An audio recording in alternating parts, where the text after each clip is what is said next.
ஒரு வீட்டில் வந்து நமக்கு குழந்தை இல்லைனா தான் அதனோட பிரச்சனையே தெரியும்.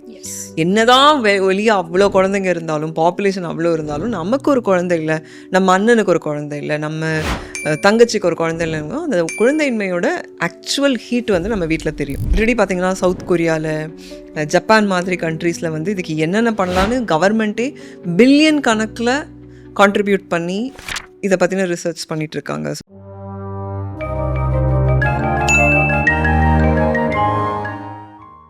வணக்கம். வீக்கெண்ட் லீடருடைய இன்ஸ்பிரேஷனல் ஷோவில் உங்களை மீட் பண்ணுறதுல ரொம்ப ரொம்ப மகிழ்ச்சி. இன்றைக்கி இந்த ஷோ ஒரு பெண்ணுக்கா ஆணுக்கா அப்படின்னு கேட்டிங்கன்னா ஒரு குடும்பம் சார்ந்த ஒரு நிகழ்ச்சியாக இருக்க போகுது. குடும்பத்தில் இருக்கக்கூடிய ஒவ்வொருத்தருமே தெரிஞ்சுக்க வேண்டிய ஒரு விஷயத்தை பற்றி பேச போகிறோம். நம்ம வீட்டுக்கு புதுசாக எந்த பொருள் வந்தாலும் ஒரு மகிழ்ச்சி இருக்கும். ஆனால் பேர் மகிழ்ச்சி, பெரிய மகிழ்ச்சி அப்படின்னா நம்ம வீட்டுக்கு ஒரு புது உயிர், ஒரு குழந்தை வருது அப்படின்னா அந்த வீடே சொர்க்கமாக மாறிடும் இல்லையா? அந்த குழந்தை சார்ந்த ஒரு விஷயத்தை தான் இன்றைக்கி நம்ம வந்து பேச போகிறோம். மைண்ட் அண்ட் மாம் இதனுடைய ஃபவுண்டர் பத்மினி இங்கே நமக்காக காத்துட்ருக்காங்க. நம்ம அவங்க கிட்ட நிறைய விஷயங்கள் பேசி தெரிஞ்சுக்கலாம். Padmini Janaki ma'am, welcome to the show. எப்படி இருக்கீங்க? சூப்பராக இருக்கேன், நன்றி இங்கே கூப்பிட்டதுக்கு அண்ட் இந்த விஷயத்தை கண்டிப்பாக பேசணும் அப்படின்னு அதுக்கு முக்கியத்துவம் கொடுத்ததுக்கு. எஸ், நிறைய வார்த்தைகளுக்கு வந்து ரொம்ப பவர்ஃபுல்லான வார்த்தைகள்ன்றது உண்டு. அதற்கான ஆற்றல் வந்து அதிகம்னு சொல்லலாம். அதில் வந்து ரொம்ப வலிக்கக்கூடிய வார்த்தைகள்னு ஒரு லிஸ்ட் இருக்குது. அதில் நான் கேள்விப்பட்டதெல்லாம் பார்த்தீங்கன்னா மலடி, ராசி இல்லாதவ, இந்த மாதிரியான வார்த்தைகள் பெண்களுக்கு சொல்லும் பொழுதே ரொம்ப ஒரு பயப்படுவாங்க. அது அவங்க மனசில் பதிஞ்சாதே ஒரு ஸ்ட்ரெஸ்ஸை ஏற்படுத்திடும். ஸோ இந்த வார்த்தைகள் வந்து இப்போது கொஞ்ச நாளாக அதிகமாக இருக்கிற மாதிரி ஒரு ஃபீல் இருக்குது. ஒவ்வொரு ஸ்ட்ரீட்லேயும் ஒரு இன்ஃபர்டிலிட்டி கிளினிக் நம்ம பார்க்குற மாதிரி இருக்குது. ஸோ வேர்ல்டு எதை நோக்கி போய்கிட்டு இருக்கு அப்படின்னு நினைக்கும் பொழுது ரொம்ப பயமாக இருக்குது. ஸோ இதை நீங்கள் எப்படி பார்க்குறீங்க? நீங்கள் அந்த வார்த்தை சொல்லும் போதே எனக்கு வந்து ஒரு அந்த வலி தெரிஞ்சது. பிகாஸ் நான் ஒரு அம்மா, பட் இருந்தாலும் யாராவது ஒரு பெண் இன்னொரு பெண்ணை பார்த்தோ இல்லை யாரோ ஒருத்தர் ஒரு பெண்ணை பார்த்தோ இந்த வார்த்தை சொல்லும்போது ரொம்பவே பெயின்ஃபுல்லான ஒரு சுச்சுவேஷன். ஐ திங்க் ஃபஸ்ட்டு அந்த மாதிரி பண்ணக்கூடாது. இன்னொருத்தவங்களோட ஒரு குழந்தை இருக்குது இல்லை, அவங்க they choose to become a mother, அதெல்லாம் தாண்டி யாரையுமே அந்த மாதிரி ஒரு லேபிள் போடுறது வந்து ரொம்பவே தவறான செயல் அப்படின்னு நான் நினைக்கிறேன். அதை தாண்டி உங்களோட கொஸ்டின் வந்து ஏன் இப்போ திடீர்னு இன்ஃபர்டிலிட்டி ரொம்ப அதிகமாக இருக்குது அப்படிங்கிறத நோக்கி போகும்போது நான் என்ன நினைக்கிறேன் அப்படின்னா, ரொம்ப நமக்கு எல்லாருக்குமே தெரிஞ்ச சில பதில்கள் தான். இப்போ பெண்கள் வந்து நிறைய படிக்கிறாங்க, வேலை செய்கிறாங்க, கரியரை நிறையா ஃபோக்கஸ் பண்ணுறாங்க. ஸோ திருமணம் வந்து நடக்கிறதே வந்து ஒரு 28-30 வயசில். நம்ம என்ன தான் கரியர் வந்து ரொம்ப முக்கியம், நான் வந்து அதுக்கு ப்ரையாரிட்டி கொடுக்குறேன் அப்படின்னாலும் பயாலஜிக்கல் கிளாக் அப்படிங்கிறது அது டிக் ஆகிட்டே தான் இருக்குது. நீங்கள் ஒரு பெண்ணாக பிறக்கும் போதே உங்களுக்கு தேவையான கருமுட்டைகளோடு தான் நீங்கள் பிறக்கிறீங்க. ஸோ அது நீங்கள் பியூபர்ட்டி அட்டென்ட் பண்ணும்போதும் அதுக்கப்புறம் உங்களோட மென்ஸ்ட்ரல் சைக்கிள்லையும் நம்ம ஒரு முட்டையாக இந்த ஒரு உற்பத்தி வந்து குறைஞ்சிக்கிட்டே வருது. இந்த quality of the egg is also going down. So 30 வயசில் ஆப்வியஸ்லி இந்த AMH அப்படின்னு ஒரு ஸ்கோர் சொல்லுவாங்க, அது இந்த எக் குவாலிட்டிக்கான ஸ்கோர், அது இன்னுமே கம்மியாக இருக்குது. இது பெண்கள். இப்போ ஆண்கள் எடுத்துக்கிட்டிங்கனாலும் அதே மாதிரி தான். ஸோ அவங்களுமே ஏஜிங் அண்ட் அவங்களோட லைஃப் ஸ்டைல் இஷ்யூஸ், ஹேபிட்ஸ், அவங்க 2 பேரோட லைஃப் ஸ்டைல் இஷ்யூஸ், ஒபிசிட்டி, பெண்களுக்கு இருக்கக்கூடிய PCOD, மென்னுக்கு இருக்கக்கூடிய எரெக்டல் டிஸ்ஃபங்க்ஷனிங், இப்படி பல பிரச்சனைகள் வந்து இந்த லாஸ்ட் 10 years 20 yearsஸாக ரொம்ப அதிகமாகிட்டு இருக்கு. So that answers your question on why இந்த வார்த்தைகள் வந்து அதிகமாக காமனாக தென்படுது. அது மட்டும் இல்லாமல் இப்போ லேட்டஸ்ட் நியூஸ் பார்க்கும்போது கவர்மெண்ட்டே வந்து இதை பற்றி பேசியிருக்காங்க அப்படின்னும் போது ஆச்சரியமாக இருக்குது நமக்கு. நம்ம ஆந்திராவும் எடுத்துக்கலாம், தமிழ்நாட்டிலையும் சரி, மக்கள் தொகையினுடைய எண்ணிக்கை வந்து குறைஞ்சிக்கிட்டே வருது. ஸோ குழந்தை பிறக்கிறது அப்படின்றது அதிகமாகணும் அப்படின்னு பேசுகிறாங்க. ஒரு பக்கம் வந்து பார்க்கும்போது வயதானவர்களுடைய எண்ணிக்கை அதிகமாக இருக்குது, பட் பிறக்கக்கூடிய குழந்தைகளுடைய எண்ணிக்கை குறைவாக இருக்குது அப்படின்னும் பொழுது நம்ம எதை நோக்கி போய்கிட்டு இருக்கோம் அப்படின்ற ஒரு பயம் ஏற்படுது இல்லைங்களா? ஸோ இதுக்கான ரீசன் என்ன? நம்ம தள்ளி போடுறது தான் ரீசனா, இல்லை ஹெல்த் வைஸ் இல்லை லைஃப் ஸ்டைல் வைஸ் நம்ம வந்து மாறிக்கிட்டே இருக்கோமா? ஸோ இதை பற்றி இப்போ எல்லாருமே பேசுகிறோம். நம்மளோட பாப்புலேஷன் வந்து டிக்ளைன் ஆகிட்டுருக்கு. ஆனால் இந்தியானாலே பாப்புலேஷனுக்கு தான் ஃபேமஸ் உலகம் ஃபுல்லாக.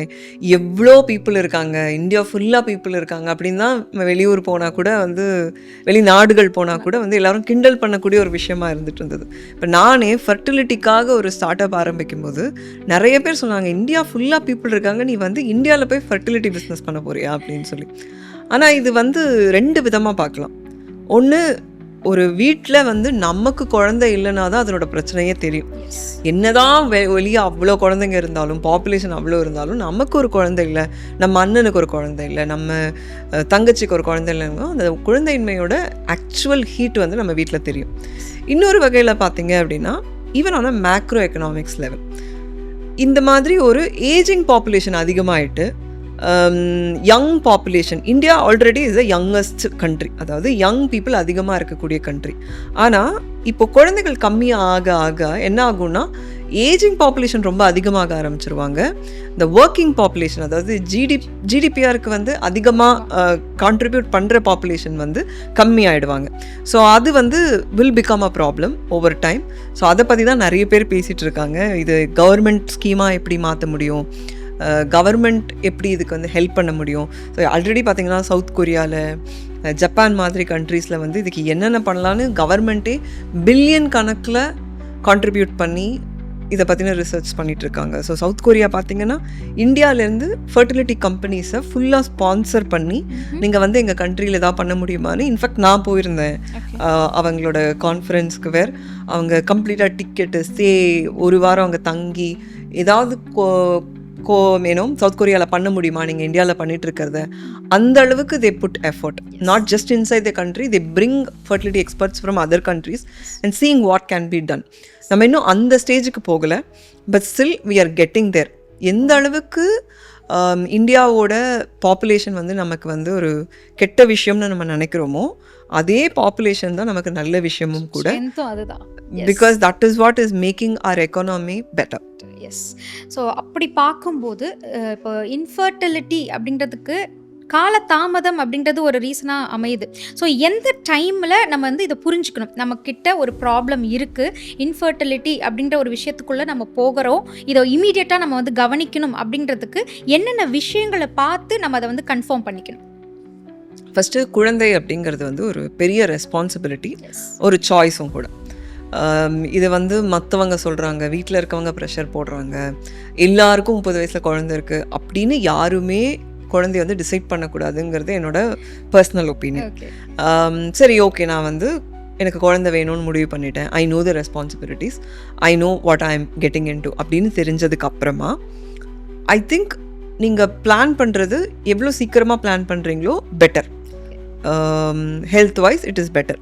ஆனால் நான் வந்து எனக்கு தெரியல, நான் சரியான ஒரு பார்ட்னர் இன்னும் தேர்ந்தெடுக்கலை, இல்லை இந்த பார்ட்னரோட குழந்தை வந்து ஒரு ரெஸ்பான்சிபிளான பேரண்டிங்காக இருக்குமான்னு எனக்கு தெரியல அப்படிங்கிறது ஒரு நியாயமான ஒரு தாட் ப்ராசஸ் தான். ஏன்னா நமக்கு டைம் போகுதுங்கிறதுக்காக யாரை வேணால் கல்யாணம் பண்ணி யார் கூட வேணால் குழந்தை நம்ம பிளான் பண்ணுறது வந்து தப்பு. இப்போது ஏன்னா அதுக்கான சாய்ஸஸ் இருக்குது, பெண்கள் வந்து அந்த மாதிரி ஒரு சுச்சுவேஷனில் இல்லை. ஸோ அப்போது நீங்கள் வந்து எக் ஃப்ரீசிங் மாதிரியான ஆப்ஷன்ஸை நீங்கள் கண்டிப்பாக பார்க்கலாம். Where women can freeze their eggs. நீங்கள் 28 வயசுலையோ 30 வயசுலையோ, அது gives you a lot of independence. நீங்கள் அந்த எக்கை ஃப்ரீஸ் பண்ணி வைக்கும்போது ஈவன் நீங்கள் 35 வயசுலையோ 40 வயசுலையோ if you decide to get pregnant, உங்களால் வந்து ஐவிஎஃப் மூலியமாகவோ இல்லை சரகசி மூலியமாகவோ நீங்கள் மதர் ஆகிறதுக்கு நிறைய ஆப்ஷன்ஸ் இருக்கும். ஸோ நீங்கள் இந்த பயாலஜிக்கல் கிளாக் வந்து ரொம்ப ஃபாஸ்ட்டாக டிக் ஆகுதுங்கிறதுக்காக நீங்கள் வந்து ஒரு கல்யாணத்துக்குள்ளேயோ ஒரு பேரண்டிங்குள்ளேயோ போகணுன்னு அவசியம் கிடையாது. இன்ஃபர்டிலிட்டிங்கிறது வந்து can happen even in a younger age or an older age, but the choice is yours and then you can still choose.